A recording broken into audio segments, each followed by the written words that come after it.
നമസ്കാരം. എല്ലാ പ്രിയപ്പെട്ട പ്രേക്ഷകർക്കും ഗുഡ് മോർണിംഗ് കേരളത്തിലേക്ക് സ്വാഗതം. അന്താരാഷ്ട്ര വാർത്തകൾ ധാരാളമുള്ള ഒരു ദിവസമാണ്. ദോഹയിലെ ഇസ്രായേൽ ആക്രമണം വലിയ ഒരു പ്രശ്നമായി ചർച്ചയാവുകയാണ്. ഒപ്പം തന്നെ ട്രംപിൻ്റെ ഒരു നിലപാട് മാറ്റം, അതായത് ട്രംപ് കുറച്ചുകൂടി മയപ്പെടുന്നു, ഇന്ത്യയുമായി ചർച്ചയ്ക്ക് തയ്യാറാണ് എന്നുള്ള രീതിയിലൊക്കെ ട്രംപിൻ്റെ നിലപാട് മാറുകയാണ്. നേപ്പാളിലെ സാഹചര്യം കൂടുതൽ രൂക്ഷമായി, നേപ്പാൾ അശാന്തമായി തുടരുന്ന ഒരു സാഹചര്യമാണ് ജൻസി പ്രക്ഷോഭത്തെ തുടർന്ന്. ഏതായാലും ഇന്നത്തെ വാർത്തകളിലേക്ക് വരാം. ആദ്യം തലക്കെട്ടുകൾ.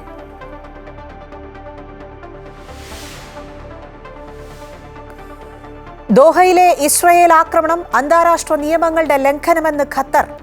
അമീറിനെ ഫോണിൽ വിളിച്ച് ട്രംപ്. മധ്യസ്ഥ ശ്രമം തുടരണമെന്ന ആവശ്യം. ആക്രമണം മുൻകൂട്ടി അറിയിച്ചുവെന്ന US വാദം തള്ളി ഖത്തർ. സ്ഫോടനത്തിൽ 5 പ്രവർത്തകർ കൊല്ലപ്പെട്ടെന്ന് സ്ഥിരീകരിച്ച് ഹമാസ്.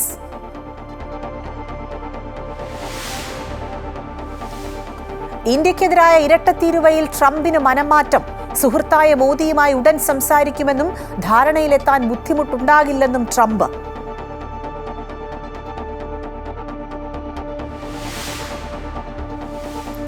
നേപ്പാൾ അശാന്തം. നിയന്ത്രണം ഏറ്റെടുത്ത സൈന്യം. രാജ്യം പൊതു തെരഞ്ഞെടുപ്പിലേക്ക് നീങ്ങുന്നുവെന്ന് സൂചന. യുവാക്കൾക്ക് പ്രാതിനിധ്യം വേണമെന്ന ആവശ്യം. നേപ്പാളിലെ സ്ഥിതി വിലയിരുത്താൻ യോഗം വിളിച്ച് പ്രധാനമന്ത്രി നരേന്ദ്രമോദി.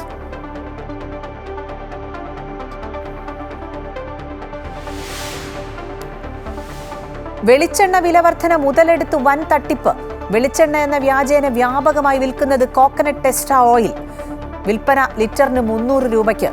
ഞെട്ടിക്കുന്ന കണ്ടെത്തലുമായി ഭക്ഷ്യസുരക്ഷാ വകുപ്പ്. Amrita news exclusive.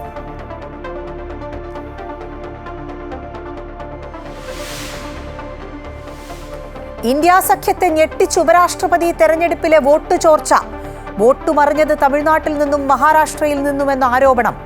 കേന്ദ്ര തെരഞ്ഞെടുപ്പ് കമ്മീഷന്റെ നിർണായക യോഗം ഇന്ന്. തീവ്ര വോട്ടർ പട്ടിക പരിഷ്കരണം ചർച്ചയാകും.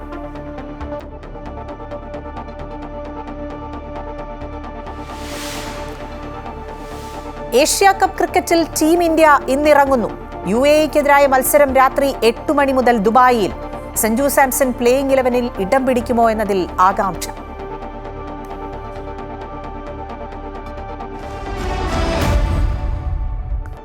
തുടക്കത്തിൽ പറഞ്ഞതുപോലെ അമേരിക്കൻ പ്രസിഡന്റിന്റെ നിലപാട് മാറ്റം, അല്ലെങ്കിൽ നിലപാട് മയപ്പെടുത്തുന്ന ഒരു വാർത്തയിലേക്കാണ് ആദ്യം പോകുന്നത്. ഇന്ത്യയുമായി ചർച്ചയ്ക്ക് തയ്യാറാണ് എന്നുള്ള ഒരു നിലപാടിലേക്ക് ട്രംപ് എത്തുകയാണെന്നാണ് മനസ്സിലാക്കുന്നത്. US ഇന്ത്യ വ്യാപാര തർക്കങ്ങൾ പരിഹരിക്കാൻ ചർച്ചകൾ തുടരുന്നുവെന്ന് American president Donald Trump. Indian പ്രധാനമന്ത്രി നരേന്ദ്രമോദിയുമായി ചർച്ച നടത്തുമെന്നും പ്രശ്നത്തിന് പരിഹാരം കാണുമെന്നും സോഷ്യൽ മീഡിയ പ്ലാറ്റ്ഫോമായ ട്രൂത്ത് സോഷ്യലിലൂടെ ട്രംപ് അറിയിച്ചു. ഇരു രാജ്യങ്ങളും തമ്മിലുള്ള വ്യാപാര തടസ്സങ്ങൾ നീക്കാനുള്ള ചർച്ചകൾ തുടരുന്നുവെന്നും പോസ്റ്റിൽ പറയുന്നുണ്ട്. ഇരു രാജ്യങ്ങൾക്കും സ്വീകാര്യമായ തീരുമാനത്തിലേക്ക് എത്തുമെന്നും ട്രംപ് വ്യക്തമാക്കി. തന്റെ നല്ല സുഹൃത്തായ മോദിയുമായി വരും ആഴ്ചകളിൽ സംസാരിക്കാൻ ആഗ്രഹിക്കുന്നുവെന്നും ട്രംപ് സോഷ്യൽ മീഡിയ പ്ലാറ്റ്ഫോമിൽ കുറിച്ചു. അതിനിടെ അമേരിക്കൻ പ്രസിഡന്റ് ഡൊണാൾഡ് ട്രംപ് നടപ്പിലാക്കുന്ന തീരുവകളുടെ നിയമസാധുതയെക്കുറിച്ചുള്ള വാദങ്ങൾ നവംബറിൽ കേൾക്കുമെന്ന് US സുപ്രീം കോടതി അറിയിച്ചു. ഇന്ത്യ അടക്കമുള്ള രാജ്യങ്ങൾക്ക് മേൽ വൻ തീരുവ ചുമത്തിയ ട്രംപിന്റെ നീക്കങ്ങൾക്ക് കീഴ്ക്കോടതിയിൽ നിന്ന് തിരിച്ചടി നേരിട്ടിരുന്നു. ഇതിനെ തുടർന്നാണ് ട്രംപ് US സുപ്രീം കോടതിയെ സമീപിച്ചത്. നേപ്പാൾ അശാന്തമായി തുടരുകയാണ്. നേരത്തെ സൂചിപ്പിച്ചതുപോലെ അന്താരാഷ്ട്ര രാജ്യങ്ങൾക്കിടയിൽ വലിയ പ്രശ്നങ്ങൾ സംഭവിക്കുന്നതിൻ്റെ പശ്ചാത്തലത്തിൽ കൂടിയാണ് നേപ്പാൾ ഇങ്ങനെ ജൻസി പ്രക്ഷോഭത്തെ തുടർന്നൊക്കെ അശാന്തമായി തുടരുകയാണ്. ജൻസി പ്രക്ഷോഭം ആളിക്കത്തുന്ന നേപ്പാളിൽ നിയന്ത്രണം സൈന്യം ഏറ്റെടുത്തിട്ടുണ്ട്. സമാധാന ശ്രമങ്ങളോട് സഹകരിക്കണമെന്ന് സൈന്യം ആവശ്യപ്പെട്ടിട്ടുണ്ട്. സ്ഥിതിഗതികൾ വിലയിരുത്താനും സുരക്ഷാ കാര്യങ്ങൾ ഏകോപിപ്പിക്കാനും പ്രത്യേക മന്ത്രിസഭാ യോഗം പ്രധാനമന്ത്രി നരേന്ദ്രമോദി വിളിച്ചു. നേപ്പാളിലെ ആക്രമണം ഹൃദയഭേദകമെന്ന് മോദി എക്സിൽ കുറിച്ചിട്ടുണ്ട്. സമൂഹ മാധ്യമങ്ങൾ നിരോധിച്ചതോടെയാണ് നേപ്പാളിൽ യുവജന പ്രക്ഷോഭം ആരംഭിച്ചത്. കലാപത്തിൽ 19 പേർ കൊല്ലപ്പെടുകയും 300-ലേറെ പേർക്ക് പരിക്കേൽക്കുകയും ചെയ്തു. പ്രക്ഷോഭത്തെ തുടർന്ന് പ്രധാനമന്ത്രി KP ശർമ്മ ഒലി രാജിവെച്ചിരുന്നു. സമൂഹ മാധ്യമങ്ങളുടെ വിലക്ക് പിൻവലിച്ചെങ്കിലും പ്രക്ഷോഭം മാറ്റമില്ലാതെ തുടർന്നതോടെയാണ് രാജി.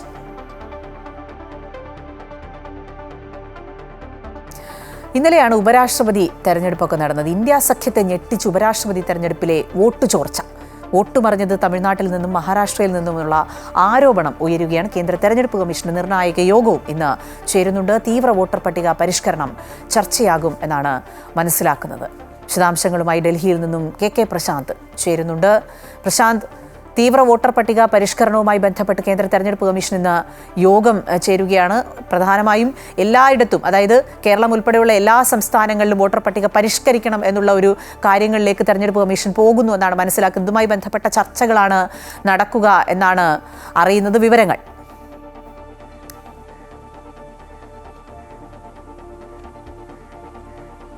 രാജ്യവ്യാപകമായി SIR നടപ്പിലാക്കുക എന്ന നിലയിലേക്കാണ് തെരഞ്ഞെടുപ്പ് കമ്മീഷൻ കാര്യങ്ങൾ ആലോചിക്കുന്നത്. അതുമായി ബന്ധപ്പെട്ട ഓരോ സംസ്ഥാനത്തെയും സാഹചര്യങ്ങൾ നേരത്തെ തന്നെ തെരഞ്ഞെടുപ്പ് കമ്മീഷൻ വിലയിരുത്തിയിരുന്നു. ഇന്നിപ്പോൾ കേന്ദ്ര തെരഞ്ഞെടുപ്പ് കമ്മീഷൻ നേരിട്ട യോഗം വിളിച്ചിരിക്കുന്നത് അതിനുവേണ്ടി തന്നെയാണ്. അതിലെ പ്രധാന അജണ്ട SIR തന്നെയാണ്. അതുകൊണ്ട് തന്നെ സംസ്ഥാനത്തെ മുഖ്യ തെരഞ്ഞെടുപ്പ് ഓഫീസർമാർ ഈ യോഗത്തിൽ പങ്കെടുക്കും എന്നുള്ളതാണ്. എല്ലാ സംസ്ഥാനത്തെയും ഉദ്യോഗസ്ഥർ ഈ യോഗത്തിൽ പങ്കെടുക്കുമെന്ന് വ്യക്തമാക്കിയതോടൊപ്പം തന്നെ മന്ത്രാലയങ്ങളിൽ നിന്നുള്ള അഭിപ്രായങ്ങൾ തന്നെ നേരത്തെ തെരഞ്ഞെടുപ്പ് കമ്മീഷൻ തേടുകയും ഒക്കെ ചെയ്തിരുന്നു. ഇതിൽ രണ്ട് പ്രധാനപ്പെട്ട കാര്യങ്ങളാണ്. ഒന്ന്, തെരഞ്ഞെടുപ്പ് കമ്മീഷൻ ഒറ്റയ്ക്ക് ഇത്തരം കാര്യങ്ങൾ ആലോചിക്കുന്നു. അതിനോടൊപ്പം തന്നെ പ്രധാനപ്പെട്ട കാര്യം, സുപ്രീം കോടതിയിൽ ബീഹാറിലെ SIR-മായി ബന്ധപ്പെട്ട ഒരു ഹർജി നിലനിൽക്കുന്നുണ്ട്. അതോടൊപ്പം തന്നെ BJP നേതാവ് അശ്വനി കുമാർ ഉപാധ്യായ നൽകിയ ഒരു ഹർജി കൂടി അതിനോടൊപ്പം ചേർത്ത് വെച്ചിട്ടുണ്ട്. അതിലേറ്റവും പ്രധാനമായി അദ്ദേഹം ഉന്നയിക്കുന്നത് ഇത്തരത്തിൽ ഇത് രാജ്യവ്യാപകമായി വലിയ രീതിയിലുള്ള അനധികൃത കുടിയേറ്റങ്ങൾ നടക്കുന്നുണ്ട്.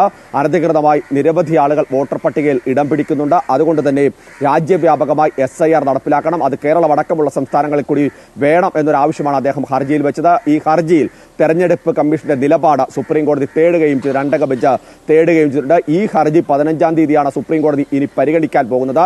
അതുകൊണ്ട് തന്നെ അതിന് മുൻപേ തന്നെ ആ ഹർജി പരിഗണിക്കുമ്പോൾ സ്വാഭാവികമായും SIR-മായി ബന്ധപ്പെട്ട നിലപാട് തെരഞ്ഞെടുപ്പ് കമ്മീഷൻ ഈ ഹർജിയുമായി ബന്ധപ്പെട്ട് ചോദിച്ച ചോദ്യങ്ങൾക്കുള്ള മറുപടി തെരഞ്ഞെടുപ്പ് കമ്മീഷൻ പറയേണ്ടി വരും. അതാണ് ഒരു പ്രധാനപ്പെട്ട കാര്യം. മറ്റൊന്ന്, ബീഹാറിൽ SIR-മായി ബന്ധപ്പെട്ട് നടത്തിയ പരിശോധനയിൽ വലിയ രീതിയിൽ കുടിയേറ്റം ഉണ്ടാകുന്നു. അനധികൃത വോട്ടർമാർ വോട്ടർ പട്ടികയിൽ ഉണ്ടാകുന്നു. ഇരട്ട വോട്ടടക്കമുള്ള പ്രശ്നങ്ങൾ നിലനിൽക്കുന്നുണ്ട്. അതുകൊണ്ട് തന്നെ സ്വാഭാവികമായും SIR നടപ്പിലാക്കുക എന്നുള്ളത് അനിവാര്യമാണ്. ഇരട്ട വോട്ട് ഒഴിവാക്കാൻ, ഒപ്പം തന്നെ അനധികൃത കുടിയേറ്റക്കാരെ, രാജ്യത്തെ പൗരന്മാരല്ലാത്ത നിൽക്കുന്ന ആളുകളെയൊക്കെ തന്നെ വോട്ടർ പട്ടികയിൽ നിന്ന് ഒഴിവാക്കാനുള്ള നീക്കം നടക്കേണ്ടതുണ്ട് എന്ന് തന്നെയാണ് തെരഞ്ഞെടുപ്പ് കമ്മീഷന്റെ നിലപാട്. SIR-മായി ബന്ധപ്പെട്ട ഇതുവരെ ഒഴിവാക്കിയത് 65 ലക്ഷത്തോളം ആളുകളെ പട്ടികയിൽ നിന്ന് ഒഴിവാക്കി എന്നുള്ളതാണ് തെരഞ്ഞെടുപ്പ് കമ്മീഷൻ നേരത്തെ കേന്ദ്ര സർക്കാരും ഒക്കെ തന്നെ സത്യവാങ്മൂലം വഴി സുപ്രീം കോടതി അറിയിച്ചത്. അതുകൊണ്ട് തന്നെ ഓരോ സംസ്ഥാനത്തും ഈ സാഹചര്യം, അത് കേരളം മാത്രമല്ല, പശ്ചിമ ബംഗാൾ, തമിഴ്നാട്, അസം അടക്കമുള്ള വിവിധ സംസ്ഥാനങ്ങളാണ്. ഇനി തെരഞ്ഞെടുപ്പ് അടുത്തിടെ വരാൻ പോകുന്നത് ഈ സംസ്ഥാനങ്ങളാണ്. അവിടെ തുടക്കത്തിൽ നടപ്പിലാക്കുകയും പിന്നീട് രാജ്യവ്യാപകമായി SIR-ലേക്ക് പോകാൻ തന്നെയാണ് തെരഞ്ഞെടുപ്പ് കമ്മീഷൻ ഇപ്പോൾ തീരുമാനിച്ചിട്ടുള്ളത്. അഖില, പ്രശാന്ത്, മറ്റൊരു പ്രധാനപ്പെട്ട കാര്യം, കഴിഞ്ഞ ദിവസം നടന്ന ഉപരാഷ്ട്രപതി തെരഞ്ഞെടുപ്പിൽ ഇന്ത്യ സഖ്യത്തിന് വലിയ തിരിച്ചടി ഉണ്ടായി, വോട്ട് ചോർച്ച ഉണ്ടായി എന്നുള്ളതും, ഒപ്പം തന്നെ സഖ്യത്തിനുള്ളിൽ തന്നെ തമിഴ്നാട്ടിൽ നിന്നും മഹാരാഷ്ട്രയിൽ നിന്നുമാണ് വോട്ട് ചോർന്നത് എന്നുള്ള ആരോപണമൊക്കെ ഉയരുകയാണ്. രാഷ്ട്രീയമായി വലിയ പ്രതിസന്ധി ഉണ്ടാക്കുന്ന ഒരു കാര്യം തന്നെയല്ലേ ഇത്? അതുമായി ബന്ധപ്പെട്ട വിവരങ്ങൾ കൂടി.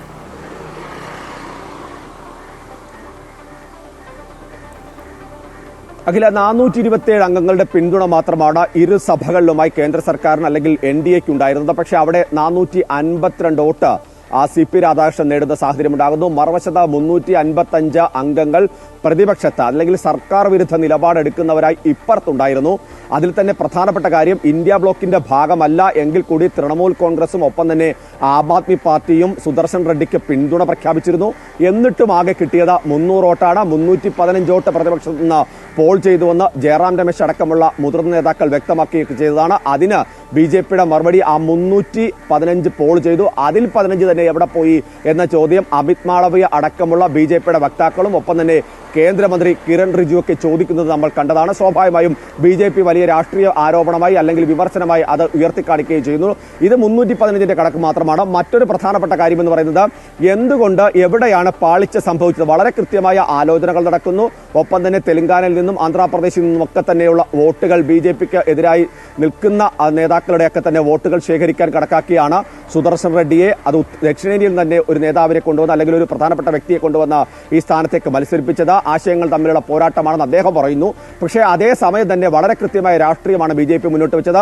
അത് സ്വാഭാവികമായും രാജ്യത്ത് എന്ത് രാഷ്ട്രീയ നിലപാട് സ്വീകരിക്കണമെന്നുള്ള BJP-യുടെ നീക്കത്തിന്റെ ഭാഗമായി തന്നെ അല്ലെങ്കിൽ സംഘപരിവാർ സംഘടനയുടെ നീക്കത്തിന്റെ ഭാഗമായി തന്നെയാണ് CP രാധാകൃഷ്ണൻ സ്ഥാനാർത്ഥിയായത്. മാത്രമല്ല, അവിടെ എന്താണ് BJP ഉദ്ദേശിച്ചത് വളരെ കൃത്യമായിരുന്നു. പ്രത്യേകിച്ച് തമിഴ്നാട്ടിൽ നിന്ന് വോട്ട് ചോർച്ച ഉണ്ടാക്കുക എന്നത് തന്നെയായിരുന്നു. മഹാരാഷ്ട്രയിൽ നിന്ന് സ്വാഭാവികമായി വോട്ട് ചോർച്ച ഉണ്ടാകുന്നത് അദ്ദേഹം അവിടെ ഗവർണറായി ചുമതല വഹിച്ചുകൊണ്ടിരിക്കുന്ന വ്യക്തിയാണ്, വലിയ സ്വീകാര്യനാണ്. സ്വാഭാവികമായും അവിടെ ഏതൊക്കെ തരത്തിൽ വോട്ട് ചോർച്ച ഉണ്ടാകുമെന്നൊരു ഒരു ആശങ്ക പ്രതിപക്ഷത്തിനുണ്ടായിരുന്നു. പക്ഷേ തമിഴ്നാട്ടിൽ ഒറ്റക്കെട്ടായി മുന്നോട്ട് പോകുന്ന അവകാശപ്പെടുമ്പോൾ അവിടെ നിന്ന് വോട്ട് ചോർച്ച ഉണ്ടായിട്ടുണ്ടോ എന്നുള്ളതാണ് പ്രധാനമായി പരിശോധിക്കുന്നത്. ഇത് പക്ഷേ രഹസ്യ ബാലറ്റാണ്, അതുകൊണ്ട് തന്നെ ഇതിന് മറ്റ് ഇഴകീറിയുള്ള പരിശോധനകൾക്ക് പോകാൻ പറ്റില്ല. പക്ഷേ ഒരു രാഷ്ട്രീയമായ തിരിച്ചടി അവിടെ ഉണ്ടായിട്ടുണ്ട്. ആ തിരിച്ചടി വിലയിരുത്തി ഇനി മുന്നോട്ട് പോകുക മാത്രമാണ് പ്രതിപക്ഷത്തിനുള്ള പ്രതിപക്ഷത്തിന് നടത്താൻ കഴിയുക. പക്ഷേ അപ്പോഴും ഈ ചോദിച്ചതുപോലെ തന്നെ 315 പേർ വോട്ട് ചെയ്തതിൽ 15 പേർ അവിടെ പോയി എന്നുള്ള ചോദ്യം വലിയ ചോദ്യമായി തന്നെ നിലനിൽക്കുകയും ചെയ്യുന്നുണ്ടാക്കില്ല. ശരി, കെ പ്രശാന്താണ് വിശദാംശങ്ങൾ നൽകിയത്. വോട്ട് ചോർച്ചയുമായി ബന്ധപ്പെട്ട് പ്രതിപക്ഷ സഖ്യത്തിനിടയിൽ തന്നെ ഒരു പ്രശ്നം ഉയർന്നു വരികയാണ്. ഒപ്പം തന്നെ തെരഞ്ഞെടുപ്പ് കമ്മീഷൻ നേരത്തെ പറഞ്ഞതുപോലെ എല്ലാ സംസ്ഥാനങ്ങളിലും വോട്ടർ പട്ടിക പരിഷ്കരണവുമായി ബന്ധപ്പെട്ട ചർച്ചകളിലേക്ക് കൂടി കടക്കുകയാണ്. തുടക്കത്തിൽ സൂചിപ്പിച്ചതുപോലെ തന്നെ ദോഹയിലെ ഇസ്രായേൽ ആക്രമണം അന്താരാഷ്ട്ര നിയമങ്ങളുടെ ലംഘനമെന്ന നിലപാട് ഖത്തർ എടുക്കുകയാണ്. ഒപ്പം തന്നെ ഈ ആക്രമണവുമായി ബന്ധപ്പെട്ട് വലിയ ചർച്ചകൾ രാജ്യങ്ങൾക്കിടയിൽ വരുന്നു എന്നുള്ളതാണ് പ്രധാനപ്പെട്ട കാര്യം. ഇസ്രായേലിൻ്റെ ക്രിമിനൽ ആക്രമണം എല്ലാ അന്താരാഷ്ട്ര നിയമങ്ങളുടെയും മാനദണ്ഡങ്ങളുടെയും നഗ്നമായ ലംഘനമാണെന്നുള്ള നിലപാടാണ് ഖത്തർ എടുക്കുന്നത്. ജനവാസ മേഖലയിലെ താമസക്കാരുടെ സുരക്ഷയ്ക്ക് ഗുരുതരമായ ഭീഷണിയാണ് ഉണ്ടായതെന്ന് ഖത്തർ വിദേശകാര്യ വക്താവ് മജീദ് അൽ അൻസാരി പ്രസ്താവനയിലൂടെ അറിയിച്ചു. ആക്രമണത്തെ ശക്തമായി അപലപിക്കുമ്പോഴും ഇസ്രായേലിന്റെ നടപടിയും പ്രാദേശിക സുരക്ഷയിൽ അവർ തുടർച്ചയായി കൈകടത്തുന്നതും സുരക്ഷയും പരമാധികാരവും ലക്ഷ്യമിട്ടിട്ടുള്ള ഏതൊരു നടപടിയും അനുവദിക്കില്ലെന്നും ഖത്തർ വ്യക്തമാക്കുന്നുണ്ട്. ഖത്തർ അമീറിനെ ഫോണിൽ വിളിച്ച് അമേരിക്കൻ പ്രസിഡന്റ് ഡൊണാൾഡ് ട്രംപും സംസാരിച്ചിട്ടുണ്ട്. മധ്യസ്ഥ ശ്രമം തുടരണമെന്നുള്ള ഒരു ആവശ്യമാണ് ട്രംപ് മുന്നോട്ട് വെച്ചത്. ഖത്തറിന്റെ മണ്ണിൽ ഇനി ആക്രമണം ഉണ്ടാകില്ലെന്ന് അമേരിക്കൻ പ്രസിഡന്റ് ഡൊണാൾഡ് ട്രംപ് ഉറപ്പു നൽകിയിട്ടുണ്ട്. ആക്രമണം മുൻകൂട്ടി അറിയിച്ചുവെന്ന US വാദം ഖത്തർ തള്ളി. അതേസമയം എല്ലാ ബന്ദികളെയും ഉടൻ മോചിപ്പിക്കണമെന്ന് ഹമാസിനോട് അമേരിക്കൻ പ്രസിഡന്റ് ആവർത്തിച്ചു. ഖത്തർ ആക്രമണം ട്രംപിനെ അറിയിച്ചത് US സൈന്യമാണെന്ന് വൈറ്റ് ഹൗസും സ്ഥിരീകരിച്ചു. ഖത്തർ തലസ്ഥാനമായ ദോഹയിൽ ഇസ്രായേൽ പക്ഷേ ആക്രമണം നടത്തിയത് ഹമാസ് കേന്ദ്രങ്ങൾ ലക്ഷ്യമിട്ടായിരുന്നു എന്നാണ് വിവരം. ഹമാസ് നേതാക്കൾ താമസിച്ചിരുന്ന കെട്ടിടം തകർത്തതായി റിപ്പോർട്ടുകളുണ്ട്. ആക്രമണത്തോടെ മധ്യസ്ഥ ചർച്ചകളിൽ നിന്നും പിന്മാറുകയാണെന്ന് ഖത്തർ അറിയിച്ചിട്ടുണ്ട്. ഇതോടെ മലയാളികളടക്കമുള്ള ലക്ഷക്കണക്കിന് പ്രവാസികൾ വസിക്കുന്ന ഗൾഫ് രാജ്യങ്ങൾ അശാന്തിയുടെ നിഴലിലാവുകയാണ്. US പ്രസിഡന്റ് ഡൊണാൾഡ് ട്രംപിന്റെ സമാധാന കരാർ നീക്കങ്ങൾക്ക് പിന്നാലെ ഹമാസ് നേതാക്കളെ ലക്ഷ്യം വെച്ചാണ് ഖത്തറിനുമേൽ ഇസ്രയേലിന്റെ വ്യോമാക്രമണം നടന്നത്. ഖത്തർ പ്രാദേശിക സമയം വൈകിട്ട് 4 മണിയോടെയാണ് തലസ്ഥാനമായ ദോഹയിൽ ഹമാസ് നേതാക്കളെ ലക്ഷ്യമിട്ട് ഇസ്രയേൽ വ്യോമാക്രമണം നടത്തിയത്. നിരവധി സ്ഫോടനങ്ങൾ ഉണ്ടായതായി ദൃക്സാക്ഷികളെ ഉദ്ധരിച്ച് അന്താരാഷ്ട്ര മാധ്യമങ്ങൾ റിപ്പോർട്ട് ചെയ്തു. ഹമാസിന്റെ ഉന്നത നേതാവും ഖത്തർ കേന്ദ്രീകരിച്ചുള്ള ചർച്ചകൾക്ക് നേതൃത്വം നൽകുന്ന വ്യക്തിയുമായ ഖലീൽ അൽ ഹയ്യ ഉൾപ്പെടെയുള്ളവരെയാണ് ഇസ്രയേൽ ലക്ഷ്യം വെച്ചത്. ആക്രമണത്തെ ഖത്തർ ശക്തമായി അപലപിച്ചു. കഴിഞ്ഞ നിരവധി വർഷങ്ങളായി ഖത്തറും കെയ്റോയും കേന്ദ്രീകരിച്ചാണ് ഇസ്രയേൽ പലസ്തീൻ സംഘർഷം സംബന്ധിച്ച മധ്യസ്ഥ ചർച്ചകൾ നടന്നത്. ഖത്തർ തലസ്ഥാനമായ ദോഹയിലെ താമസ കേന്ദ്രങ്ങൾ ഉള്ളയിടത്താണ് ആക്രമണം നടന്നത് എന്നതും പ്രധാനമാണ്. ഖത്തറിന് നേരെ നടന്ന ഇസ്രയേൽ ആക്രമണത്തെ ഗൾഫ് രാജ്യങ്ങൾ അപലപിച്ചു. സൗദി, UAE, ഇറാൻ എന്നീ രാജ്യങ്ങൾ ആക്രമണത്തെ അപലപിച്ച് പ്രസ്താവന പുറത്തിറക്കി. UAE ഉപപ്രധാനമന്ത്രിയും വിദേശകാര്യമന്ത്രിയുമായ Sheikh Abdullah bin Zayed Al Nahyan ഖത്തറിന് UAEയുടെ നിരുപാധിക പിന്തുണയുണ്ടാകുമെന്ന് വ്യക്തമാക്കി. ഗൾഫ് രാജ്യങ്ങളുടെ സുരക്ഷ പ്രധാനപ്പെട്ടതാണെന്ന് പറഞ്ഞ UAE പ്രസിഡന്റിന്റെ നയതന്ത്ര ഉപദേഷ്ടാവ് doctor Anwar bin Mohammed Gargash വഞ്ചനാപരമായ ആക്രമണമെന്നാണ് ഇതിനെ വിശേഷിപ്പിച്ചത്. പൂർണ്ണ ഹൃദയത്തോടെ ഖത്തറിനൊപ്പം നിൽക്കുന്നുവെന്നും അദ്ദേഹം കൂട്ടിച്ചേർത്തു. അതിനിടെ ഖത്തറിലെ US പൗരന്മാർക്ക് US ജാഗ്രതാ നിർദ്ദേശം നൽകി. സുരക്ഷിത കേന്ദ്രങ്ങളിലേക്ക് മാറണമെന്നും അമേരിക്കൻ പൗരന്മാർ വീടുകൾക്ക് പുറത്തിറങ്ങരുതെന്നും നിർദ്ദേശത്തിൽ വ്യക്തമാക്കുന്നുണ്ട്. നിലവിലെ സംഭവവികാസങ്ങൾ വിമാന സർവീസുകളെ ബാധിച്ചിട്ടില്ലെന്ന് ഖത്തർ എയർവേസ് അറിയിച്ചു. ഒരിടവേളയ്ക്ക് ശേഷം ഗൾഫ് മേഖല സംഘർഷത്തിലേക്കും അശാന്തിയിലേക്കും നീങ്ങുകയാണോ എന്ന ആശങ്കയാണ് ഇപ്പോൾ ഉയരുന്നത്. News desk Amrita TV. ആക്രമണത്തിന്റെ പശ്ചാത്തലത്തിൽ ഖത്തറിന് പിന്തുണയുമായി വിവിധ ലോകരാജ്യങ്ങൾ എത്തുകയാണ്. അതിൽ ഏറ്റവും പ്രധാനം സൗദി വലിയ പിന്തുണ ഖത്തറിന് നൽകുന്നു എന്നതാണ്. ഖത്തർ തലസ്ഥാനമായ ദോഹയിൽ ഹമാസ് നേതാക്കളെ ലക്ഷ്യമിട്ട് ഇസ്രായേൽ നടത്തിയ വ്യോമാക്രമണത്തിനെതിരെ ഖത്തറിന് പൂർണ്ണ പിന്തുണ പ്രഖ്യാപിച്ച സൗദി കിരീടാവകാശി മുഹമ്മദ് ബിൻ സൽമാൻ ഖത്തർ അമീർ Sheikh Tamim bin Hamad Al ഥാനിയുമായി ഫോണിൽ സൗദി കിരീടാവകാശി സംസാരിച്ചു. ഖത്തറിന്റെ സുരക്ഷയും പരമാധികാരവും സംരക്ഷിക്കാൻ സ്വീകരിക്കുന്ന എല്ലാ നടപടികളെയും സൗദി അറേബ്യ പിന്തുണയ്ക്കുമെന്നും കിരീടാവകാശി വ്യക്തമാക്കി. ഇസ്രായേലിന്റെ ആക്രമണത്തെ ക്രിമിനൽ പ്രവൃത്തിയും അന്താരാഷ്ട്ര നിയമങ്ങളുടെ നഗ്നമായ ലംഘനവുമാണെന്ന് സൗദി വിശേഷിപ്പിച്ചു. നിയമസഭ പാസാക്കുന്ന ബില്ലുകളിൽ തീരുമാനമെടുക്കുന്നതിൽ ഗവർണർക്കും രാഷ്ട്രപതിക്കും സമയപരിധി നിശ്ചയിച്ച വിധി ചോദ്യം ചെയ്ത് രാഷ്ട്രപതി നൽകിയ റഫറൻസിൽ വാദം ഇന്നും തുടരും. ചീഫ് ജസ്റ്റിസ് BR ഗവായി അധ്യക്ഷനായ 5 ഭരണഘടനാ ബെഞ്ചാണ് റഫറൻസ് പരിഗണിക്കുന്നത്. ബില്ലുകളിൽ തീരുമാനമെടുക്കുന്നതിൽ സമയപരിധി നിശ്ചയിച്ച 2 ബെഞ്ചിന്റെ വിധി നിലനിർത്തണമെന്നാണ് കേരളം ഉൾപ്പെടെയുള്ള സംസ്ഥാനങ്ങൾ വാദിച്ചത്. രാഷ്ട്രപതിയുടെ അധികാരവും ഗവർണറുടെ അധികാരവും തമ്മിൽ ചേർത്തുവെക്കേണ്ടതില്ല എന്നും പ്രതിപക്ഷ പാർട്ടികൾ ഭരിക്കുന്ന സംസ്ഥാനങ്ങൾ സുപ്രീംകോടതിയെ അറിയിച്ചിട്ടുണ്ട്. അതേസമയം ബില്ലുകളിൽ തീരുമാനമെടുക്കുന്നതിൽ സമയപരിധി നിശ്ചയിക്കാനാവില്ല എന്ന ഭരണഘടനാ ബെഞ്ചിന്റെ മുൻ നിലപാട് തിരുത്തുമോ എന്നുള്ളതാണ് ഇനി അറിയേണ്ടത്. ഇനി വളരെ പ്രധാനപ്പെട്ട ഒരു വാർത്തയിലേക്കാണ്, അമൃത ന്യൂസിന്റെ എക്സ്ക്ലൂസീവ് വാർത്തയിലേക്കാണ് നമ്മൾ പോകുന്നത്. വെളിച്ചെണ്ണ വില വർധന മുതലെടുത്ത് ഗുണനിലവാരമില്ലാത്ത കോക്കനട്ട് ടെസ്റ്റ ഓയിൽ വെളിച്ചെണ്ണ എന്ന വ്യാജേന വ്യാപകമായി വിൽക്കുന്നു. ഭക്ഷ്യസുരക്ഷാ വകുപ്പിന്റെ പരിശോധനയിൽ ഗുണനിലവാരമില്ലെന്ന് കണ്ടെത്തിയ കമ്പനിയുടെ കോക്കനട്ട് ടെസ്റ്റ ഓയിലാണ് ലിറ്ററിന് 300 രൂപയ്ക്ക് വിൽക്കുന്നത്. വില കുറഞ്ഞ വെളിച്ചെണ്ണയെന്ന് ഉപഭോക്താവിനെ തെറ്റിദ്ധരിപ്പിച്ചാണ് വിൽപ്പനയെന്നാണ് ആക്ഷേപം. അമൃത ന്യൂസിന്റെ എക്സ്ക്ലൂസീവ് വാർത്ത കാണാം.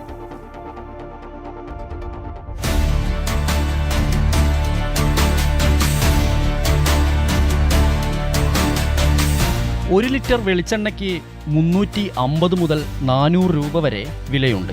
ഇതിന്റെ മറപിടിച്ച് വില കുറഞ്ഞ വെളിച്ചെണ്ണ എന്ന പേരിൽ കോക്കനട്ട് ടെസ്റ്റ ഓയിൽ വ്യാപകമായി വിറ്റഴിക്കപ്പെടുകയാണ്. കോക്കനട്ട് ടെസ്റ്റ ഓയിലിന് ലിറ്ററിന് 300 രൂപയാണ് റീറ്റെയിൽ വില. തേങ്ങയുടെ കാമ്പിന്റെ പുറന്തോടിലെ ബ്രൗൺ നിറത്തിലുള്ള ഭാഗം ചുരണ്ടിയെടുത്താണ് കോക്കനട്ട് ടെസ്റ്റ ഓയിൽ നിർമ്മാണം. വെളിച്ചെണ്ണയാണെന്ന് തോന്നത്തക്ക വിധത്തിൽ കോക്കനട്ട് ടെസ്റ്റ ഓയിൽ വിപണിയിൽ പല കമ്പനിയുടെയും ഉള്ളതായിട്ട് കാണുന്നു. അത് ഉപഭോക്താക്കൾ അത് വെളിച്ചെണ്ണയാണെന്ന് തെറ്റിദ്ധരിച്ച് വാങ്ങി ഉപയോഗിക്കുന്ന ഒരു സാഹചര്യം നിലനിൽക്കുന്നുണ്ട്. വളരെ നിലവാരം കുറഞ്ഞതിനാൽ RFO തൃപ്തി കോക്കനട്ട് ടെസ്റ്റ ഓയിൽ കമ്പനിക്ക് ഭക്ഷ്യസുരക്ഷാ വകുപ്പ് കഴിഞ്ഞ ദിവസം നോട്ടീസ് നൽകിയിരുന്നു. എന്നാൽ തൃപ്തിയുടെ കോക്കനട്ട് ടെസ്റ്റ ഓയിൽ ഇപ്പോഴും വിപണിയിൽ സജീവമാണ്.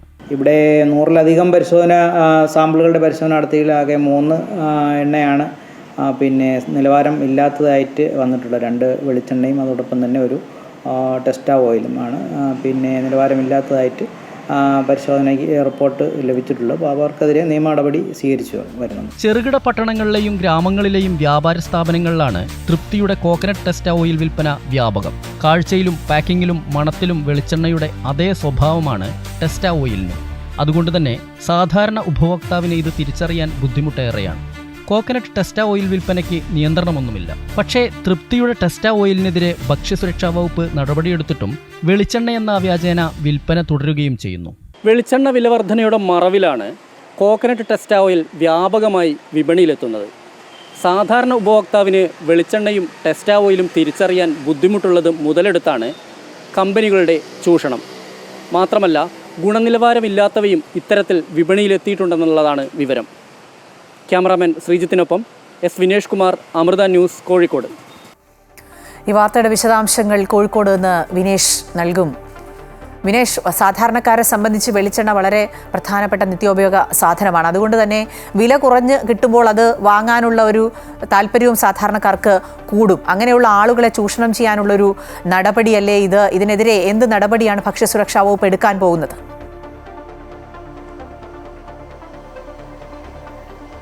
അഖില, നമുക്കറിയാം വെളിച്ചെണ്ണയ്ക്ക് 450 മുതൽ 500 രൂപ വരെ വന്നിരുന്നൊരു സമയമുണ്ടായിരുന്നു. അതായത് കഴിഞ്ഞ മാസം ഓഗസ്റ്റ് ആദ്യവും അതുപോലെ തന്നെ ഒരു ജൂലൈ പകുതിക്ക് ശേഷമാണ് അങ്ങനെ വില കൂടിയിട്ടുണ്ടായിരുന്നത്. ഈ സമയത്താണ് കോക്കനട്ട് ടെസ്റ്റ ഓയിൽ വ്യാപകമായി വിപണിയിലെത്തുന്നത്. കാരണം ഇതിന് 300 രൂപയ്ക്ക് അവർക്ക് കൊടുക്കാൻ കഴിയും. മാത്രമല്ല ഇത് ചെറുകിട വ്യാപാര സ്ഥാപനങ്ങളിൽ ഇത് ഡീലർമാർ എത്തിക്കുമ്പോൾ തന്നെ അവർക്ക് ഈ ചെറുകിട കടകൾക്കും ഇതിൽ നിന്ന് വലിയ ലാഭം വെളിച്ചെണ്ണയിൽ നിന്ന് ലഭിക്കും. വെളിച്ചെണ്ണയിൽ 1 ലിറ്റർ പാക്കറ്റിൽ നിന്ന് 1 ലിറ്റർ ബോട്ടിൽ നിന്ന് ലഭിക്കുന്നതിനേക്കാൾ കൂടുതൽ വരുമാനം കമ്മീഷൻ ഈ ടെസ്റ്റ ഓയിലിൽ നിന്ന് ചെറുകിട വ്യാപാരികൾക്ക് ലഭിക്കുന്നു എന്നുള്ളത് കൊണ്ട് തന്നെ ഇത് പരമാവധി വിറ്റഴിക്കാൻ ആ സമയങ്ങളിൽ അവർ ശ്രമിച്ചിരുന്നു എന്നുള്ളതാണ് എടുത്തു പറയേണ്ട കാര്യം. അങ്ങനെ 500 രൂപയുണ്ടായിരുന്ന വെളിച്ചെണ്ണയ്ക്ക് 500 രൂപയുണ്ടായിരുന്നപ്പോൾ ഇതിന് 300 രൂപയ്ക്ക് ആളുകൾ വാങ്ങിക്കാൻ തയ്യാറായി. വില കുറഞ്ഞ വെളിച്ചെണ്ണ എന്ന പേരിൽ വ്യാപകമായി പ്രചരിക്കപ്പെട്ടു. ഒപ്പം തന്നെ 2 ലിറ്ററുടെ ബോട്ടിൽ മേടിക്കുകയാണെങ്കിൽ 500 രൂപ മാത്രം എന്ന് പലയിടങ്ങളിലും വെളിച്ചെണ്ണ ബോർഡ് വെച്ചുകൊണ്ട് വിൽപ്പന നടക്കുന്ന ഒരവസ്ഥ ഉണ്ടായി. ഇങ്ങനെയാണ് ഈ ഭക്ഷ്യസുരക്ഷാ വകുപ്പ് ഇത് സംബന്ധിച്ചുള്ള അന്വേഷണവുമായി മുന്നോട്ട് പോകുന്നത്. അങ്ങനെ അന്വേഷണം നടത്തിയതിൽ നിന്നാണ് വെളിച്ചെണ്ണയ്ക്ക് ഇപ്പോൾ നമുക്കറിയാം വില കുറഞ്ഞിട്ടുണ്ട്. പരമാവധി 350-400 രൂപ, ഏറ്റവും മികച്ച വെളിച്ചെണ്ണയ്ക്ക് ലിറ്ററിന് 400 രൂപയ്ക്ക് ലഭിക്കുന്നുണ്ട്.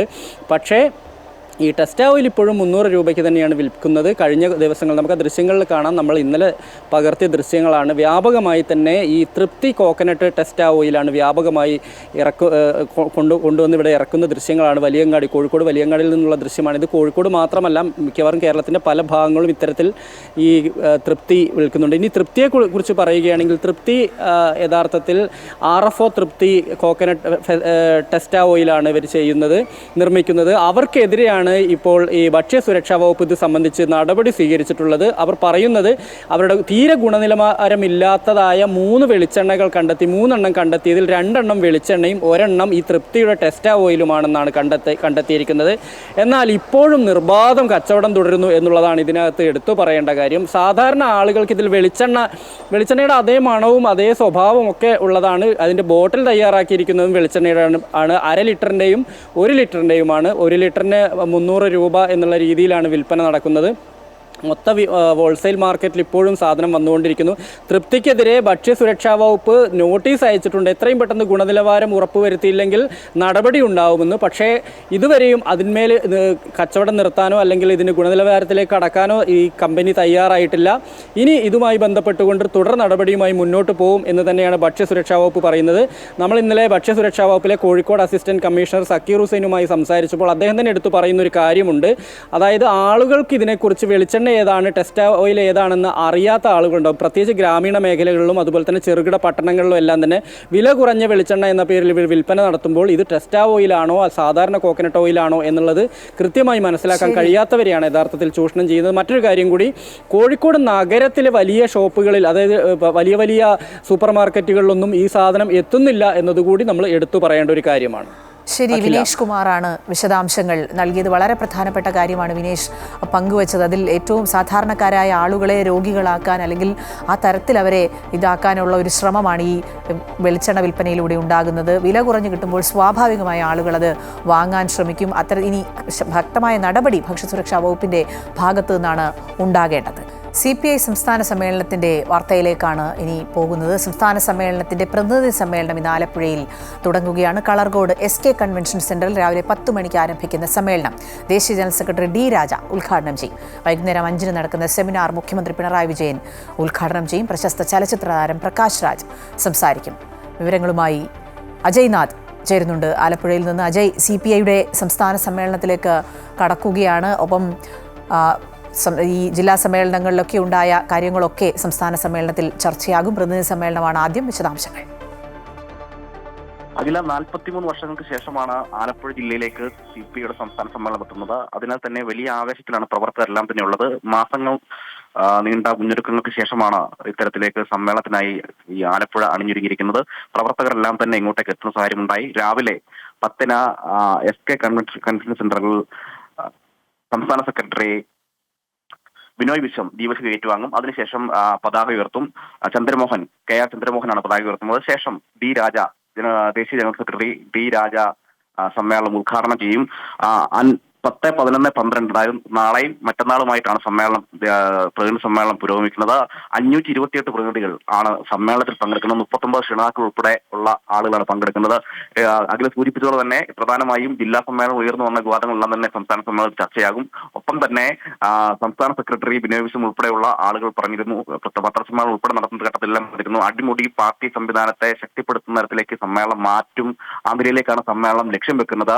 മറ്റൊന്ന്, കേരളത്തിന്റെ പുതിയ വികസന രേഖ CPI എന്ന നിലയിൽ തയ്യാറാക്കും. ആ രേഖയുടെ അടിസ്ഥാനത്തിലുള്ള പ്രവർത്തനവുമായി വരും കാലങ്ങളിൽ മുന്നോട്ട് പോകുവാൻ കൂടിയാണ് സമ്മേളനം ലക്ഷ്യമാക്കുന്നത് എന്നതുൾപ്പെടെയുള്ള കാര്യങ്ങളെല്ലാം തന്നെ സൂചിപ്പിക്കുന്ന സാഹചര്യം ഉണ്ടായിരുന്നു. അപ്പോഴും മറ്റൊരു കാര്യം പ്രധാനമായും സൂചിപ്പിക്കേണ്ടതായിട്ടുണ്ട്. അതായത് സംസ്ഥാന സർക്കാരുമായി ബന്ധപ്പെട്ടിട്ടുള്ള ചില അഭിപ്രായ ഭിന്നതകളും CPI ഈ മുന്നണിയുമായി ബന്ധപ്പെട്ട് CPI പല ഘട്ടങ്ങളിൽ പ്രകടിപ്പിച്ചിട്ടുള്ള ചില അഭിപ്രായ ഭിന്നതകളും പ്രശ്നങ്ങളുമെല്ലാമാണ്. അത് ഈ സമ്മേളനത്തിൽ തീർച്ചയായും ചർച്ചയ്ക്ക് പാത്രമായി എത്താൻ സാധ്യതയുണ്ട്, അല്ലെങ്കിൽ ചർച്ചയ്ക്ക് വഴിതെളിക്കാൻ സാധ്യതയുണ്ട് എന്ന് വേണം തന്നെ കരുതാൻ. അതായത് അത്തരത്തിലേക്ക് പ്രതിനിധികൾ ഈ വിഷയങ്ങളെല്ലാം ഉയർത്തിപ്പിടിച്ചുകൊണ്ട് ചർച്ച ചെയ്യാൻ സാധ്യതയുണ്ട്. അത് ബ്രൂവറി വിഷയം ഉൾപ്പെടെ സർക്കാരിന്റെ പ്രധാനപ്പെട്ട നിലപാടുകളെ സംബന്ധിച്ചെല്ലാം തന്നെ വിഷയങ്ങൾ ഉയർന്നൊരു സാഹചര്യമുണ്ട്. ഒപ്പം തന്നെ ആഗോള അയ്യപ്പ സംഘവുമായി ബന്ധപ്പെട്ട വിശ്വാസവുമായി ബന്ധപ്പെട്ടുള്ള നിലപാട്, ആ നിലപാടിലേക്ക് മുന്നോട്ട് പോകാൻ ഞങ്ങൾക്ക് താല്പര്യമില്ല എന്ന് പറയാതെ പറയുന്ന സാഹചര്യം കൂടി വിനോദം ഉണ്ടായിരുന്നു. ഇതെല്ലാം സമ്മേളനത്തിൽ തീർച്ചയായും ചർച്ചയാകാൻ സാധ്യതയുണ്ട്. ശരി, അജയ് സൂചിപ്പിച്ചതുപോലെ തന്നെ ജില്ലാ സമ്മേളനങ്ങളിൽ ഉയർന്നു വന്ന വിവാദങ്ങൾ, ഒപ്പം ഉൾപാർട്ടി തർക്കങ്ങളൊന്നും വേണ്ട എന്നുള്ള നിലപാടാണ് ബിനോയ് വിശ്വം എടുക്കുന്നത്. അതും ഈ ആലപ്പുഴയിലെ സമ്മേളനത്തിൽ ഉയർന്നു വരും. ഏറ്റവും പ്രധാനം സംസ്ഥാന സർക്കാരിനെതിരെ എന്തൊക്കെയായിരിക്കും ഈ സമ്മേളനത്തിൽ ഉയർന്നു വരിക? സംസ്ഥാന സർക്കാരിനെതിരെ അജയ് സൂചിപ്പിച്ച പോലെയുള്ള ചില വിഷയങ്ങളിൽ ചില അഭിപ്രായ ഭിന്നതകൾ ഉണ്ടായിരുന്നു. അതൊക്കെ ഉയർന്നു വരുമോ എന്നുള്ളതാണ് പ്രധാന ശ്രദ്ധാകേന്ദ്രം. ഇനി മറ്റൊരു പ്രധാനപ്പെട്ട വാർത്തയിലേക്കാണ്. കഴിഞ്ഞ ദിവസങ്ങളിലൊക്കെ ഈ പോലീസ് മർദ്ദനവുമായി ബന്ധപ്പെട്ട് വിവിധ വിഷയങ്ങൾ ഉയർന്നു വന്നതിൽ ഏറ്റവും പ്രധാനം കുന്നംകുളത്തെ ശുചിത്വവുമായി ബന്ധപ്പെട്ട ആ കേസാണ്. ഇന്ന് പോലീസ് സ്റ്റേഷനുകൾക്ക് മുന്നിൽ പ്രതിഷേധ സദസ്സ് നടത്തുകയാണ് കോൺഗ്രസ്. കുന്നംകുളം യൂത്ത് കോൺഗ്രസ് മണ്ഡലം പ്രസിഡന്റ് സുജിത്തിനെ ക്രൂരമായി മർദ്ദിച്ച പോലീസുകാരെയും പിന്നീട് പുറത്തുവന്ന വിവിധ പോലീസ് സ്റ്റേഷനുകളിലെ മർദ്ദനങ്ങൾക്ക് നേതൃത്വം കൊടുത്തവരെയും സർവീസിൽ നിന്ന് നീക്കണമെന്ന് ആവശ്യപ്പെട്ടുകൊണ്ടാണ് സമരം. KPCCയുടെ ആഹ്വാനപ്രകാരം രാവിലെ 10 മണിക്കാണ് സമരം നടക്കുക. രജിത്ത് ചേരുന്നുണ്ട് വിശദാംശങ്ങളുമായി. രജിത്ത്, വിവിധ പോലീസ് സ്റ്റേഷനുകൾക്ക് മുന്നിൽ പ്രതിഷേധ സദസ്സുമായി കോൺഗ്രസ് മുന്നോട്ട് പോവുകയാണ്. അതായത് ഈ പോലീസ് മർദ്ദനത്തിൽ ശക്തമായ നിലപാട് കോൺഗ്രസ് എടുക്കുകയാണ്. നേരത്തെ തന്നെ പ്രതിപക്ഷ നേതാവ് അടക്കം വ്യക്തമാക്കിയിരുന്നതാണ് ഇത്തരത്തിൽ ഈ മർദ്ദനത്തിന് ഇരയായവർക്ക് നീതി ലഭിക്കാൻ വേണ്ടിയുള്ള നടപടികൾ തീർച്ചയായും കോൺഗ്രസിൻ്റെ ഭാഗത്തു നിന്ന് ഉണ്ടാകും. അതിൽ ഇവരെയൊക്കെ മാറ്റി നിർത്തുന്നതുവരെ പ്രതിഷേധവുമായി മുന്നോട്ട് പോകുമെന്നുള്ളൊരാവശ്യം പ്രതിപക്ഷം ഉന്നയിച്ചിരുന്നു. എന്തൊക്കെയാണ് ഈ സദസ്സുമായി ബന്ധപ്പെട്ട് കോൺഗ്രസ് നൽകുന്ന വിവരങ്ങൾ?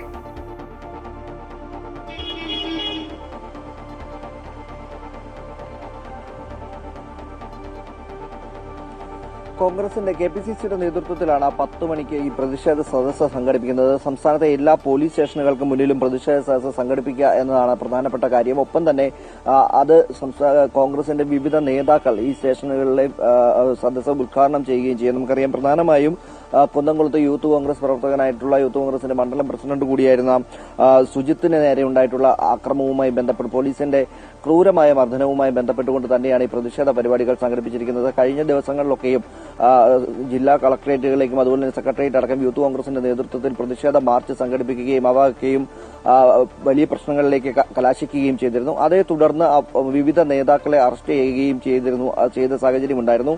ഇവയൊക്കെ മുൻനിർത്തിക്കൊണ്ടാണ് ഇന്ന് പ്രതിഷേധ സദസ്സായിട്ട് സംഘടിപ്പിക്കാൻ KPCC തീരുമാനിച്ചത്. പ്രധാനമായും ഇന്ന് നടക്കുന്ന പ്രതിഷേധ സദസ്സ് കുന്നംകുളം കേന്ദ്രീകരിച്ചുകൊണ്ട് നടക്കുന്ന പ്രതിഷേധ സദസ്സ് KPCC പ്രസിഡന്റ് സണ്ണി ജോസഫാണ് ഉദ്ഘാടനം ചെയ്യുന്നത്.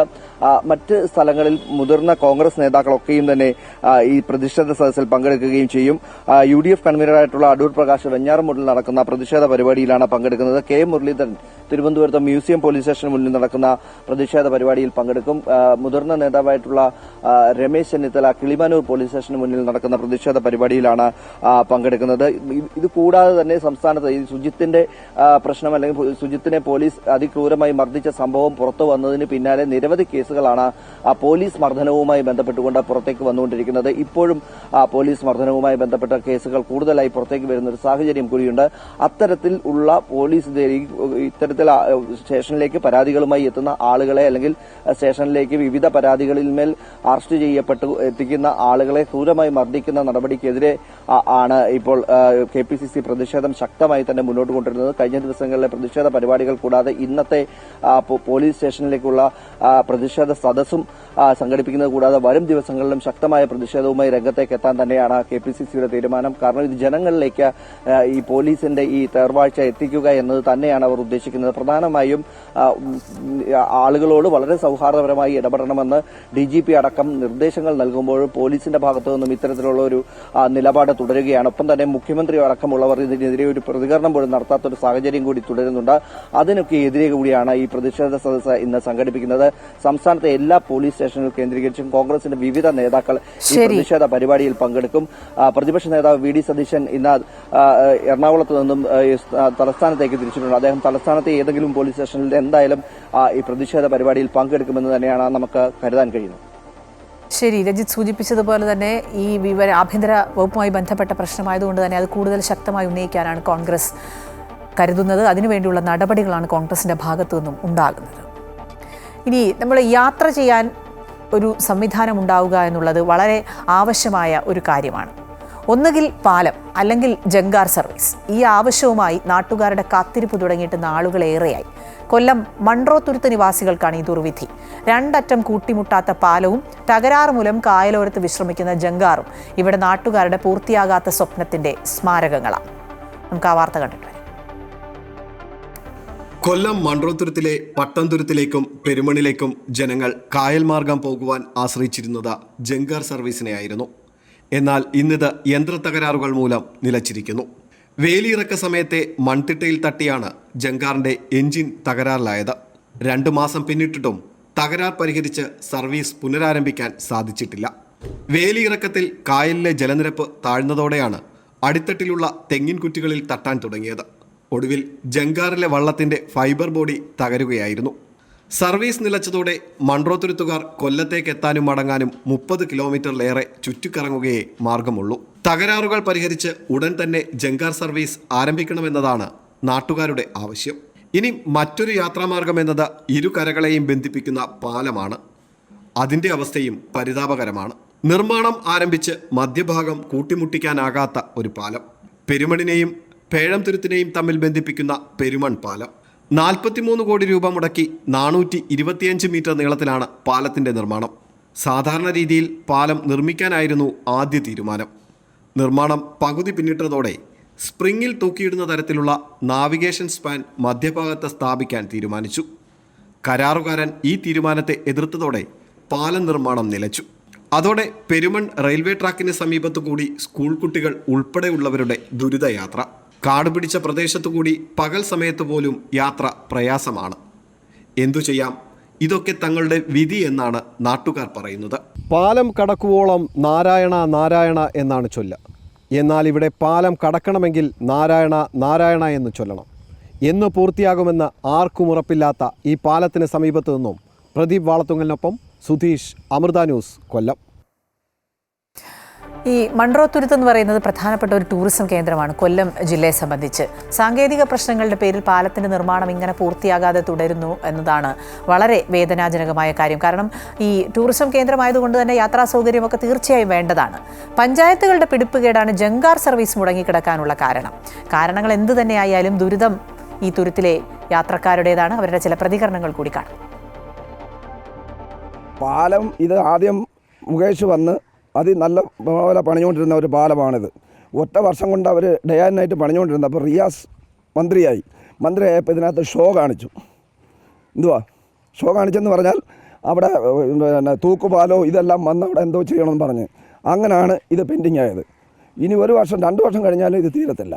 അപ്പോൾ ഈ ഒരു ജങ്കാർ സർവീസേ ഉള്ളൂ തുരുത്തുകാർക്കായാലും. ഞങ്ങൾക്കിപ്പം എറണാകുളത്ത് പോകണമെങ്കിലും ശാസ്താംകോട്ട പോകണമെങ്കിലും ചുറ്റുമലയിൽ പോകണമെങ്കിലും ഞങ്ങൾക്ക് ഇവിടുന്ന് 3-4 കിലോമീറ്റർ പോയാൽ മതി. ഞങ്ങളിപ്പോൾ കറങ്ങി പോകണമെങ്കിൽ 33 കിലോമീറ്റർ ആവും. ആ ഒരു ദുരിതമുണ്ട് ഞങ്ങൾക്ക്. ജങ്കാർ കുറച്ചാളെ കാണത്തുള്ളൂ. അവരും ചെയ്യുന്നു, സർക്കാരും ചെയ്യുന്നില്ല. മുകേഷ് എം എൽ എ ഒക്കെ ഇപ്പോൾ ഫണ്ട് ഇലക്ഷനായപ്പോൾ വീണ്ടും ഫണ്ട് വിലയിരുത്തിയിരിക്കുന്നു. പക്ഷേ പണി നടക്കുന്നില്ല. 2 പേരാണ് നിൽക്കുന്ന കാണാം. യാതൊരു പണിയും നടക്കുന്നില്ല. ആവശ്യം വേണ്ടത് പാലമാണ്. കാര്യം ഈ ജങ്കാർ ഉണ്ടായാൽ കൂടിയും അവർക്ക് ആവശ്യം പാലം തന്നെയാണ്. പാലം ശരിയായിരുന്നെങ്കിൽ ഞങ്ങൾക്കുള്ള യാത്ര വളരെ എളുപ്പമായേനെ. പിന്നെ ഇത് ഭയങ്കര ഈ കുഞ്ഞുങ്ങളെയൊക്കെ കൊണ്ട് നടക്കുമ്പോൾ അതൊരു ബുദ്ധിമുട്ടല്ലേ, ഭയങ്കര ബുദ്ധിമുട്ടാണ്. അവിടെ വരെ ഓട്ടോയിലാണ് വരുന്നത്. ഓട്ടോയിൽ വന്ന് ഇവിടെ ഇറങ്ങി ഇങ്ങനെ നടന്നു പോകും. ട്രെയിൻ വരുന്നത് പേടിച്ചാണ്. കൊച്ചിനെ കൊണ്ട് നടക്കുമ്പോൾ അതൊരു പേടിയില്ലേ. ഇന്ത്യയെ സംബന്ധിച്ച് വളരെ പ്രധാനപ്പെട്ട ഒരു കാര്യമാണ് make in India. Make in ഇന്ത്യയുടെ ചിറകിലേറി നമ്മളുടെ യാത്ര ഇങ്ങനെ തുടരുകയാണ്. പുതിയ ഉയരങ്ങളിലേക്ക് നമ്മൾ പോവുകയാണ്. ഏറ്റവും ഒടുവിൽ സെമി കണ്ടക്ടർ ചിപ്പ് വിപണിയിൽ നിന്നുള്ള മുന്നേറ്റത്തിൻ്റെ വാർത്തയാണ് നമ്മളെ കാത്തിരിക്കുന്നത്. പൂർണ്ണമായും തദ്ദേശീയമായി നിർമ്മിച്ച് 32 ബിറ്റ് മൈക്രോ പ്രോസസ്സറായ വിക്രം 3 201 പുറത്തിറക്കി. ഡൽഹിയിൽ നടന്ന സെമികോൺ ഇന്ത്യ 2025 സമ്മേളനത്തിൽ ഇലക്ട്രോണിക്സ് ഇൻഫർമേഷൻ ടെക്നോളജി മന്ത്രി അശ്വിനി വൈഷ്ണവാണ് നരേന്ദ്രമോദിക്ക് ഈ ചിപ്പ് സമ്മാനിച്ചത്.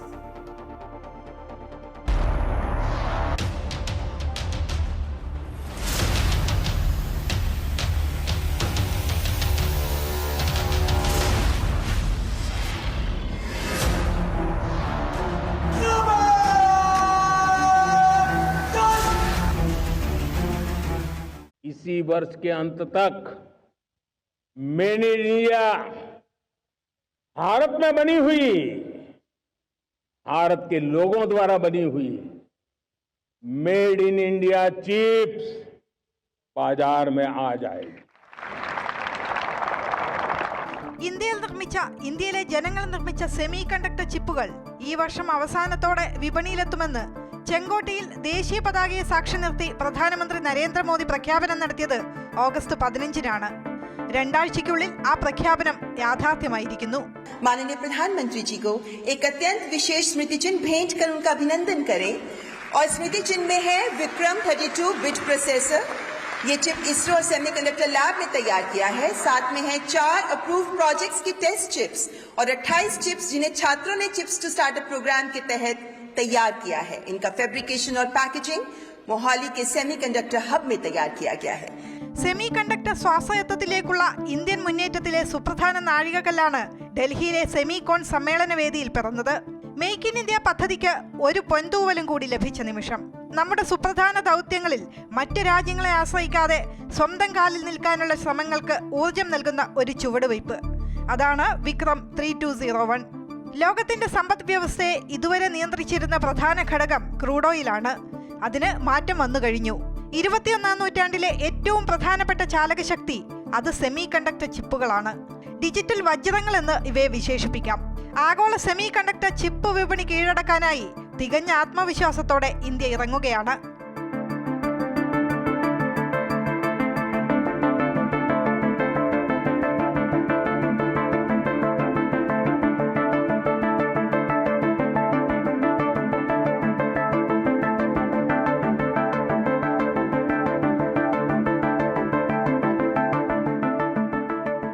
ഇത് വാണിജ്യ ആവശ്യത്തിനുള്ള ഒരു മൈക്രോ പ്രോസസർ അല്ല. ഭാവിയിലെ നമ്മുടെ ബഹിരാകാശ ദൗത്യങ്ങൾ മുന്നിൽ കണ്ട് ഏറ്റവും പ്രതികൂലമായിട്ടുള്ള അന്തരീക്ഷത്തിലും ഉപയോഗപ്പെടുത്താവുന്ന വിധത്തിലാണ് ചിപ്പിന്റെ നിർമ്മാണം. ISRO ചണ്ഡീഗഡിലെ സെമി കണ്ടക്ടർ ലബോറട്ടറിയുമായി സഹകരിച്ചാണ് ചിപ്പ് വികസിപ്പിച്ചെടുത്തത്. ഏറ്റവും ലളിതമായി പറഞ്ഞാൽ വിക്രം 3201 ഒരു സെമി കണ്ടക്ടർ മൈക്രോ പ്രോസസറാണ്. സ്മാർട്ട് ഫോണുകൾ, ലാപ്ടോപ്പുകൾ പോലുള്ള ദൈനംദിന ഉപകരണങ്ങളിലെ പ്രോസസ്സറുകളിൽ നിന്ന് വ്യത്യസ്തമായി ഇത് റോക്കറ്റുകൾക്കും ഉപഗ്രഹങ്ങൾക്കും വേണ്ടി പ്രത്യേകം രൂപകൽപ്പന ചെയ്തിരിക്കുന്നു. വിക്ഷേപണ വാഹനങ്ങളുടെ ഏവിയോണിക്സിനായി ഇന്ത്യ ആദ്യമായാണ് ഈ സ്പെസിഫിക്കേഷനിലുള്ള ഒരു പ്രോസസർ തദ്ദേശീയമായി രൂപകൽപ്പന ചെയ്ത് നിർമ്മിക്കുന്നത്. 2009 മുതൽ ഇസ്രോയുടെ വിക്ഷേപണ വാഹനങ്ങൾക്ക് ഊർജം നൽകുന്നത് 16 ബിറ്റ് പ്രോസസറായ വിക്രം 1601 ആണ്.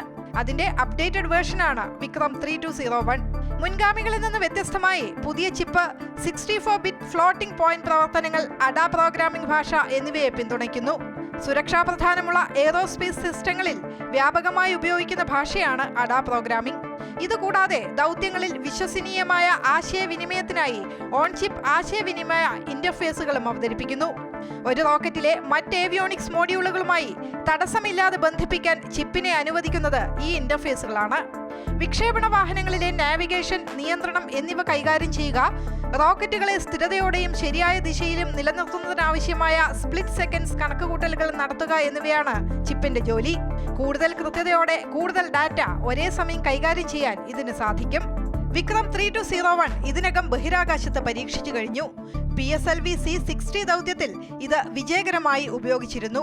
PSLV ഓർബിറ്റൽ എക്സ്പെരിമെന്റൽ മൊഡ്യൂളിലെ മിഷൻ മാനേജ്മെന്റ് കമ്പ്യൂട്ടറിന് ഊർജം നൽകിയത് വിക്രം 3201 ആണ്. നിർണായക ദൗത്യങ്ങളിൽ ഇറക്കുമതിയെ ആശ്രയിക്കുന്നത് കുറയ്ക്കാനായി വിക്രം 3201 ചുറ്റും ഒരു സമഗ്ര സംവിധാനം ISRO വികസിപ്പിച്ചെടുത്തിട്ടുണ്ട്. ഒരു ദൗത്യത്തിനാവശ്യമായ ഹാർഡ്വെയറും മറ്റ് നിർണായക ഘടകങ്ങളും അടക്കമുള്ളവ ഇന്ത്യയിൽ തന്നെ നിർമ്മിക്കുകയാണ് ലക്ഷ്യം. ലോകത്തിലെ ചിപ്പ് ഡിസൈൻ എഞ്ചിനീയർമാരിൽ ഏകദേശം 20% ഇന്ത്യയിലാണുള്ളത്. എന്നാൽ ആഭ്യന്തര ഉൽപാദന ശേഷിയിൽ നമ്മൾ ഇതുവരെ വളരെ പിന്നിലായിരുന്നു. ഡിസൈൻ ലിങ്ക്ഡ് ഇൻസെന്റീവ് സ്കീമിലൂടെ ഇതിന് പരിഹാരം കണ്ടെത്തുകയാണ് സർക്കാർ. പദ്ധതിക്ക് കീഴിൽ ഒരു പൂർണ്ണ പ്രാദേശിക വിതരണ ശൃംഖല സ്ഥാപിക്കാനുള്ള നടപടികൾ ഊർജിതമായി പുരോഗമിക്കുന്നു. ഇതിന്റെ ഭാഗമായി 5 സെമികോൺ യൂണിറ്റുകളുടെ നിർമ്മാണം അന്തിമഘട്ടത്തിലാണ്. Global policy turmoil has created huge uncertainty. In these turbulent times, India stands as a lighthouse of stability and growth. In these uncertain times, friends, you should come to India because our policy is stable. ഇന്ത്യയിൽ നിർമ്മിക്കുന്ന ഇത്തിരി കുഞ്ഞൻ ചിപ്പുകൾ ലോകം കീഴടക്കുന്ന ദിവസം അതത്ര വിദൂരമല്ല. തല ഉയർത്തിപ്പിടിച്ച് അഭിമാനത്തോടെ ആത്മവിശ്വാസത്തോടെ കാത്തിരിക്കാം നമുക്ക് ഏവർക്കും ആ നിമിഷത്തിനായി. The world trusts India.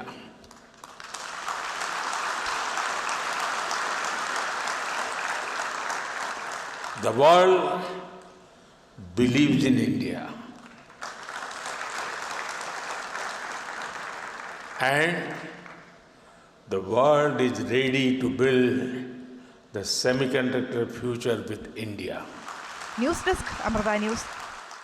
ഈ ഓണക്കാലത്ത് പച്ചക്കറി വിഭവങ്ങളൊക്കെ ആയിരിക്കും നമ്മൾ കൂടുതൽ കഴിച്ചിട്ടുള്ളത്. അങ്ങനെ പച്ചക്കറിയൊക്കെ കഴിച്ച് മടുത്തുവെങ്കിൽ ഇനി കുറച്ച് നോൺ വെജിനെ കുറിച്ച് നമുക്ക് സംസാരിക്കാം. അങ്ങനെയുള്ളത് കഴിക്കാം. പറഞ്ഞു വരുന്നത് കുറച്ച് വെറൈറ്റി പഫ്സിനെ കുറിച്ചാണ്. ഇവ കഴിക്കാൻ കോട്ടയം കടുത്തുരുത്തിക്ക് സമീപം അപ്പാഞ്ചിറയിലുള്ള ബേക്ക്മാൻസ് അവൻ എന്ന ബേക്കറിയിലെത്തണം. കണ്ടു നോക്കാം ഇവിടെ കിട്ടുന്ന വെറൈറ്റി പഫ്സുകൾ എന്തെല്ലാം. മുട്ട puffs, meat puffs, banana puffs, sweet puffs, chicken puffs, അങ്ങനെ മലയാളികൾ എത്ര പഫ്സ് കണ്ടതാ. പക്ഷേ ഇനിയും കാണാൻ കിടക്കുന്നതേയുള്ളൂ. അതിലൊന്നാണ് ചിക്കൻ ലെഗ് പഫ്സ്.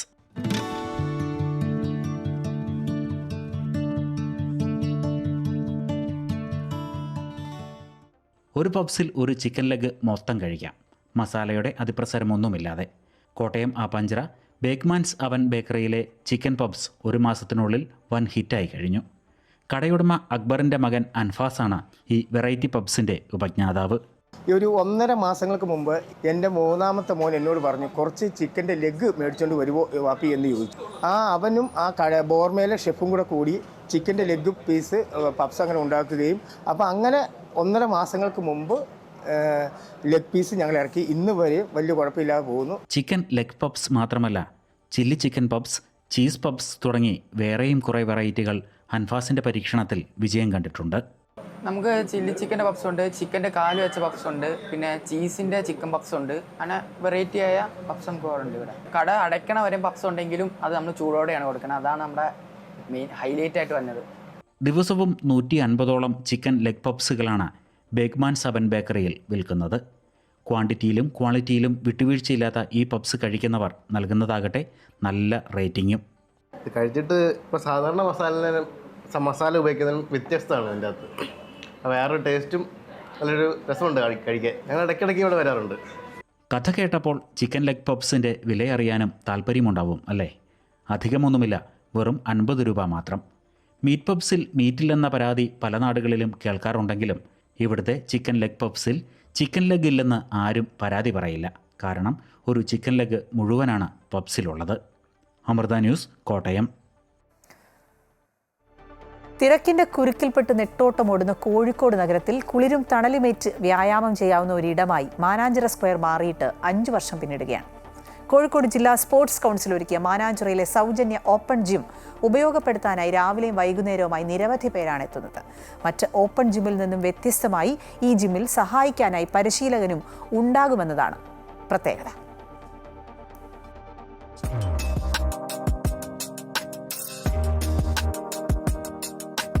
കോഴിക്കോട് നഗരം എന്ന് പറഞ്ഞാൽ തിരക്കിൻ്റെ നഗരമാണ്.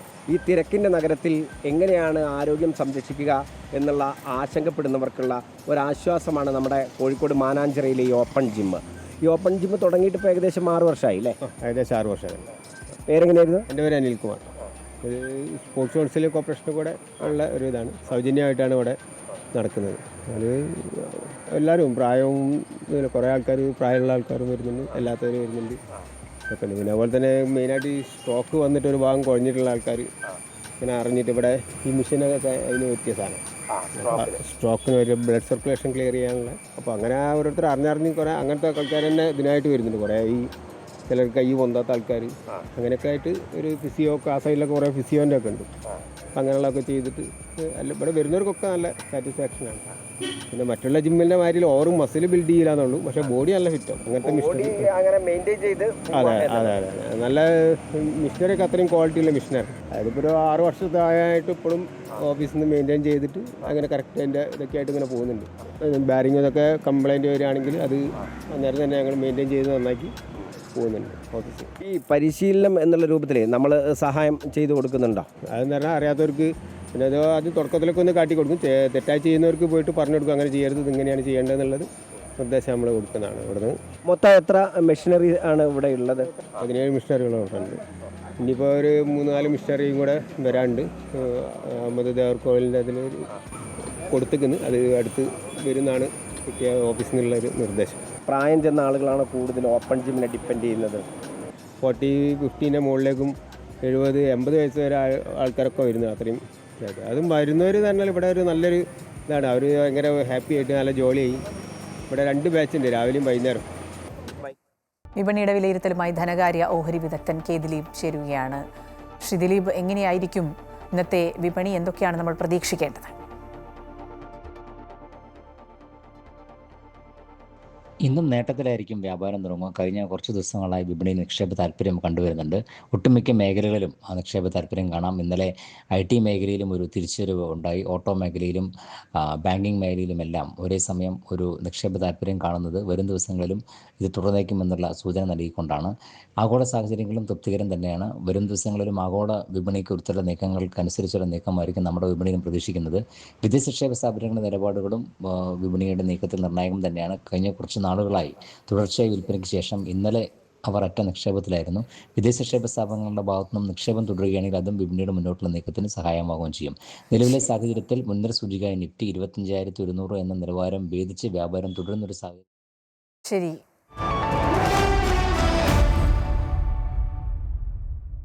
ഏഷ്യ കപ്പ് 2020 ക്രിക്കറ്റിൽ നിലവിലെ ചാമ്പ്യന്മാരായ ഇന്ത്യ ഇന്നിറങ്ങുകയാണ്. ആതിഥേയരായ UAE ആണ് എതിരാളികൾ. 2020ൽ പുതിയൊരു തുടക്കത്തിനാണ് ഇന്ത്യ ഒരുങ്ങുന്നത്. വൈസ് ക്യാപ്റ്റനായി എത്തുന്ന ഗിൽ അഭിഷേക് ശർമ്മയ്ക്കൊപ്പം ഇന്നിംഗ്സ് ഓപ്പൺ ചെയ്യും. മലയാളി വിക്കറ്റ് കീപ്പർ സഞ്ജു സാംസൺ കളിക്കുമോ എന്നതിലാണ് ആകാംക്ഷ. ഗുഡ് മോർണിംഗ് കേരളം പൂർണ്ണമാവുകയാണ്. കൂടുതൽ വാർത്തകൾ അമൃത ന്യൂസ് യൂട്യൂബ് ചാനലിൽ കാണാം. ഇന്ന് ധാരാളം വാർത്തകളുടെ അപ്ഡേഷൻസ് ഒക്കെ വരുന്നുണ്ട്. കാണുക.